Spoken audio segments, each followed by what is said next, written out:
tuitengeneze wizara hii iwe kimbilio la watu, kwa maana ya kwamba kuna vitu ambavyo tunajua kwamba kuna maeneo mengine wanahitaji watu huduma hii sana.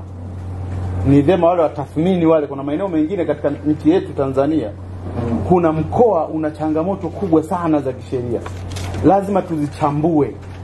Kwa mfano mkoa, labda mkoa tuchukulie kwa ndugu yangu Masu kule Mara, labda wanahitaji sana sheria, wanahitaji sana wanasheria. Basi tuchambue, yani kila mkoa na percentage zake. Kwa mfano mkoa wa Dar es Salaam uhitaji wa msaada wa kisheria ni 70%, labda unapata mkoa fulani, ili tukitengeneza timu za kwenda kufanya kazi, zinapiga kambi, wanapiga kazi kwa nguvu zote, ili tuweze kuleta matokeo chanya zaidi, kuliko tukienda tunaweza kupeleka nguvu ambako nguvu haihitajiki.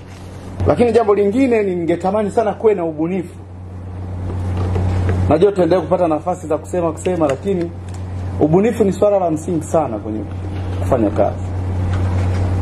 Yani mtu kwenye kitengo chako, yani uache alama, yani kiasi kwamba yani hata kama kesho yani ukiondoka, mtu asema fulani yule alifanya kazi, aliacha hivi. Yani kama ukitaka kupima kwamba una kwenye kitengo chako wewe ni muhimu kiasi gani, ukichukua likizo, ukiona hamna mtu anayekupigia simu kukuuliza unarudi lini, unajua ni tatizo, jitathmini.